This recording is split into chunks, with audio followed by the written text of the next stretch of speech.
I'm Camille Tootie, Editorial Director at FedScoop. I'm sitting here with Kevin Fiftal. Welcome, Kevin. Thank you. It's great to be here. As you said, my name's Kevin Fiftal. I'm a civilian director at Intel Corporation, and I think we're in the same marketplace together, so It's all about federal. Tell me a little bit about what's a good model for the government using IT to cut costs? Well, I think what's happening in the government, and we've seen it in many other business segments, is the government is starting to go horizontal as far as their approach is concerned.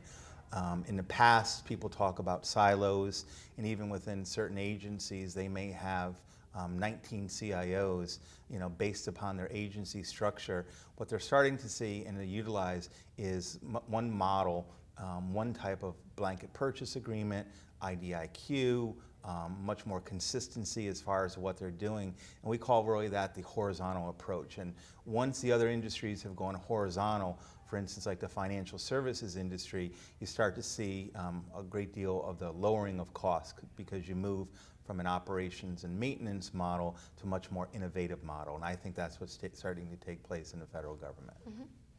What's the best example you saw in the past year of government using technology to reduce costs?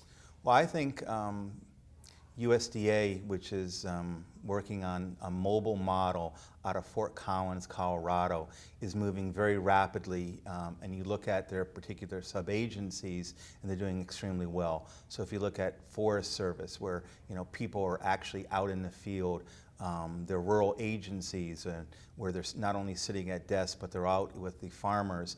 They're moving to a mobile market. They're moving to a very secure mobile market, and I think it's really taking their cost of having to run all these office structures and moving it into mobility. To me, that's the best example of lowering costs within government IT. Interesting. Could you talk a little bit about lowering the cost as it relates to research, government standards, and specifications as well? Sure. That really hits home for me because I do a lot of work with the National Institute of Standards and Technology, or NIST. And I've been working in the federal government probably for about 25 years, and with them. And NIST had always been a really nice standards body that the one thing that they had come out with that people felt was innovative yet burdensome was FSMA, or 800-53, the special publication. And what I've seen in the last 5 years is NIST has taken a very aggressive approach to be the government enabler. They're working on mobility, they're working on trusted cloud, they're working on the national identity. They're now working on the cyber infrastructure. So that's what I see as far as organizations taking a very different role within the federal government. And I believe that once you embrace standards, and Intel really is part of our core of our assets, what we embrace as far as our business model, it becomes that horizontal model we spoke about because you're standardized across an agency or departments along that type of line.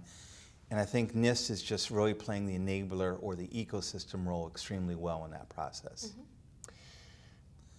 What role does a good security IT model have in common with lowering the cost of government? Well, I think, again, I had mentioned Special Publication 800.53, and we're a big supporter of what Dr. Ron Ross does. And the reason is it creates great hygiene. And it sounds funny, but I have a son going off to college, and that's where you have to start in so many ways. You have to get to the level above a poverty level within IT, and you have to embrace some sort of security model.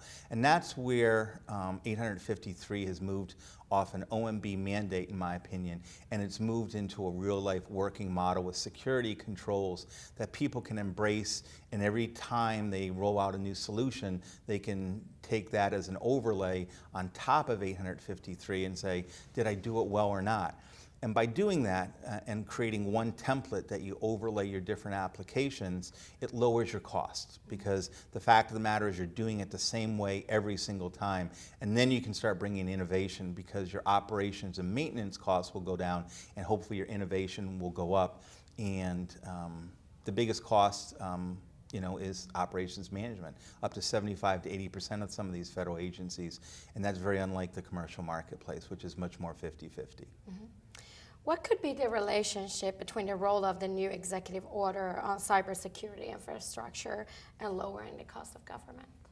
Well, I think when you really look at the Executive Order 13636, it will provide a infrastructure mainly for private industry.